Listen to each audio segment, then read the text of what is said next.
Bonjour à tous, j'espère que vous allez tous très bien. Aujourd'hui on se retrouve pour une nouvelle vidéo. Donc dans cette vidéo je vais vous faire un tutoriel complet sur l'indicateur H-Ribbon, qui est un de mes indicateurs préférés pour le Bitcoin. Donc il y a des probabilités de réussite qui sont énormes, notamment sur unité de temps weekly, où il n'a jamais donné un seul signal d'achat qui a été faux. Voilà, donc il y a des probabilités de réussite de 100% sur le weekly, et les probabilités de manière générale, même sur plus petite UT, sont très intéressantes. Donc je vais vous faire une présentation complète de l'indicateur et je vais vous expliquer dans la vidéo comment l'utiliser. Maintenant on démarre le tutoriel. Donc l'indicateur H-Ribbon, comme je vous le disais en début de vidéo, est un de mes indicateurs préférés pour obtenir des signaux d'achat sur le Bitcoin. Alors c'est un indicateur qui a été créé en 2019, donc qui est relativement récent, par Charles Edward. Donc c'est un indicateur que j'apprécie beaucoup pour une raison toute simple, c'est que l'indicateur pour donner des signaux ne va pas se baser sur le prix, ni sur les volumes. Donc c'est un indicateur qui va se baser uniquement sur les données de la blockchain, et notamment sur le taux de hachage et la difficulté de minage. Donc ça c'est sa particularité vraiment, et ce qui fait que c'est un indicateur qui est unique par rapport aux autres. Donc tous les autres indicateurs, que ce soit le RSI, le MACD, tout ce que vous voulez, ils sont basés sur les volumes, et lui il se base en fait sur les données de la blockchain, et notamment tout ce qui est données liées au minage. Donc c'est un indicateur qui va vous permettre de détecter les phases de capitulation chez les mineurs. Donc à quel moment les mineurs capitulent. Donc ça, la capitulation des mineurs, c'est ce que vous pouvez observer sur l'indicateur. Donc je vais vous expliquer après les différentes choses que vous observez sur l'indicateur et comment utiliser les signaux qu'il vous donne. Alors ce qu'il faut savoir également par rapport aux mineurs sur le Bitcoin, c'est que ce sont des acteurs du marché qui sont souvent négligés, même pratiquement tout le temps négligés. C'est-à-dire que les gens qui vous font des analyses, qui utilisent des indicateurs et tout, généralement ils vont utiliser des indicateurs techniques, comme je vous l'ai dit, qui sont basés sur les volumes, et à aucun moment ils vont considérer les mineurs sur le marché des crypto-monnaies, alors que le marché des crypto-monnaies, bien évidemment, et plus particulièrement le Bitcoin, les acteurs principaux, ce sont les mineurs. Donc ils ont une importance qui est très élevée par rapport au prix du Bitcoin et par rapport au retournement de tendance, etc. sur BTC. Alors, l'indicateur H-Ribbon, quand vous êtes sur tradingview.com, vous cliquez sur l'onglet indicateur, et dans la barre de recherche, vous allez taper H-Ribbon. Donc vous tapez H-Ribbons, Ribbons avec un S à la fin, dans la barre de recherche, et donc vous allez l'obtenir, c'est celui-là. Donc c'est l'indicateur avec 13 186 personnes qui l'ont ajouté aux favoris. Donc prenez bien celui qui est tout en haut, avec le nombre de favoris le plus élevé, et une fois que ensuite vous cliquez dessus, et une fois que vous avez l'indicateur qui apparaît sur votre graphique, vous avez donc l'indicateur qui est ici. Alors, sur l'indicateur, qu'est-ce que vous pouvez observer? Vous pouvez observer plusieurs choses. Vous avez des moyennes mobiles, vous avez des pastilles, donc pastilles vertes, pastilles bleues, et vous avez des plages de couleur rouge. Vous avez également des grandes barres rouges verticales qui correspondent au halving sur le Bitcoin. Donc là, il vous les met à chaque fois, les halvings qui apparaissent. Donc comment utiliser l'indicateur? Donc l'indicateur est vraiment très simple à utiliser. Déjà vous allez choisir votre unité de temps. Alors comme je vous le disais en début de vidéo, sur une unité de temps, si vous prenez une unité de temps très élevée comme par exemple le weekly, tous les signaux d'achat qu'il vous a donnés systématiquement ont été des signaux qui ont été gagnants. C'est-à-dire qu'à chaque fois qu'il vous a donné un signal d'achat, derrière vous avez eu soit une continuation de la tendance, soit un retournement de la tendance sur BTC. Si vous prenez une unité de temps plus faible, comme par exemple le daily, vous avez beaucoup plus de signaux bien sûr. Alors les signaux en daily sont également excellents, mais par contre des fois vous avez des signaux qui sont perdants. Par exemple là, ici, dernièrement, il avait donné un signal d'achat en daily en août 2022, et finalement le Bitcoin il a continué dans une tendance baissière et il s'est pas vraiment retourné. Donc des fois il y a des signaux qui sont faux, ils peuvent vous donner des faux signaux sur des unités de temps qui sont plus petites, notamment le daily, le H4. Alors après, si vous allez sur une unité de temps H4 ou plus petite, c'est exactement la même chose que ce que vous avez sur le daily.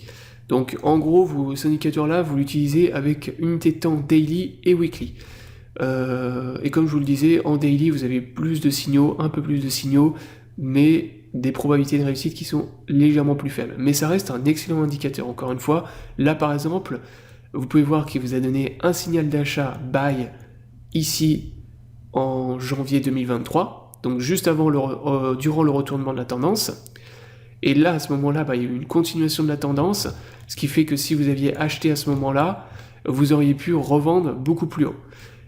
En août 2022, comme on vient de le voir, là par contre, c'est un signal qui a été mauvais, puisqu'il y a eu une continuation de la tendance baissière, donc ça n'a pas vraiment été un signal pertinent. Et si vous prenez celui d'avant, donc ça a été un signal d'achat début août 2021 vers cette zone-là. Et là, là également, ça a été un excellent signal, puisque derrière, vous avez eu une continuation de la tendance bull sur Bitcoin, et vous auriez pu revendre beaucoup plus haut. Donc, alors, ça c'est pour vous montrer un peu la fiabilité et les probabilités de réussite sur l'indicateur. Moi, je l'utilise principalement, comme je vous l'ai dit, sur unité de temps weekly. C'est là qu'il vous donne les meilleurs signaux, vous en avez moins en quantité, mais par contre, les signaux sont beaucoup plus pertinents. Et probabilité de réussite de quasiment 100%. Alors, comment utiliser l'indicateur? Donc, comme je vous le disais tout à l'heure, vous avez des moyennes mobiles, des pastilles et des plages de couleur rouge. Donc, l'indicateur vous permet de détecter les phases de capitulation chez les mineurs. Donc, quand vous avez une pastille verte qui apparaît sur l'indicateur, ça veut dire que vous avez un début de capitulation chez les mineurs. Donc là, par exemple, si on vient ici, vous voyez qu'en mai 2021, vous avez eu une pastille verte qui est apparue ici, durant la phase de dump, de crash plutôt, qu'on a eu ici en 2021, et la pastille verte vous a indiqué un début de capitulation chez les mineurs. Ensuite, vous avez eu une plage de couleur rouge ici, toute une phase avec cette plage rouge, donc ça a été la phase de capitulation chez les mineurs.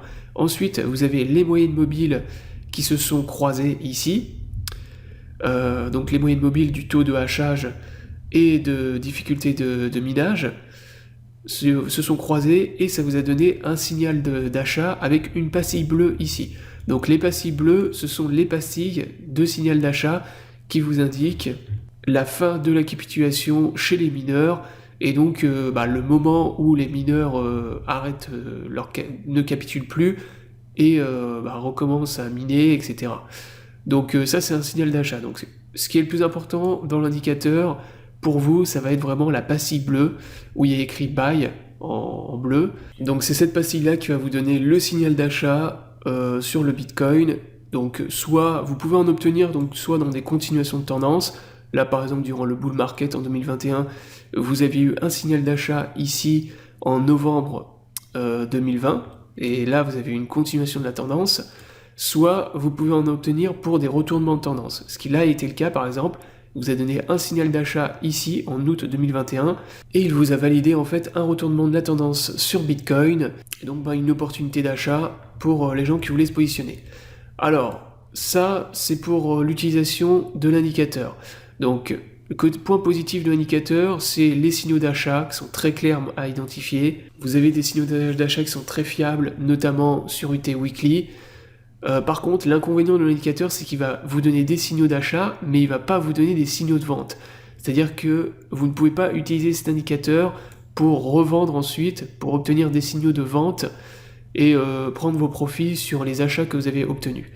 Voilà. C'est-à-dire que là, par exemple, ici, il vous a donné un signal d'achat, mais si vous aviez attendu, par exemple, la prochaine capitulation pour revendre, là, vous voyez que ça ne fonctionnait pas, parce que là, vous auriez acheté ici du Bitcoin vers les 40 000 $, et vous aurez revendu ici vers les 20 000 $.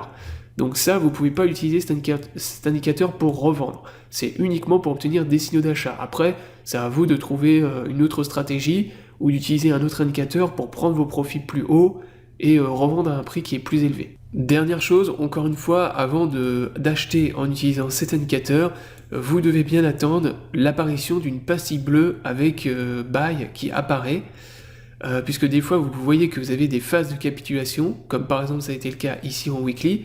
On a eu une phase de capitulation chez les mineurs, mais vous n'avez pas eu l'apparition de pastille bleue. C'est-à-dire que là vous avez eu une phase de capitulation qui a démarré avec une pastille grise, une plage de couleur rouge, donc capitulation chez les mineurs, et ça a fini par une pastille verte, et pastille verte indique un commencement de capitulation de la part des mineurs. Donc en gros, qu'est-ce que ça vous indique quand vous avez ça, ce genre de ça qui apparaît? Ça vous indique que vous avez eu une phase de capitulation, mais qui ne s'est pas terminée par une capitulation totale des mineurs. Donc si vous n'avez pas une pastille bleue qui est apparue à la fin, ça veut dire qu'en gros, la phase de capitulation n'est pas terminée, et en gros, toute la phase que vous avez eue entre ici et la pastille bleue que vous avez eue ici, toute cette phase-là a été une phase de capitulation, malgré le fait que vous ayez les moyennes mobiles du taux de HH qui se sont croisées ici. Donc là, ça a été un peu un faux signal. Ça, il faut les interpréter vraiment comme des faux signaux, et vraiment attendre l'apparition de la pastille bleue pour avoir une indication fiable pour racheter à nouveau. Voilà, donc j'espère que la vidéo vous aura plu. Je vous invite à vous abonner à la chaîne pour ne pas rater les prochaines vidéos. Je vous souhaite à tous une bonne journée et à bientôt pour une prochaine vidéo.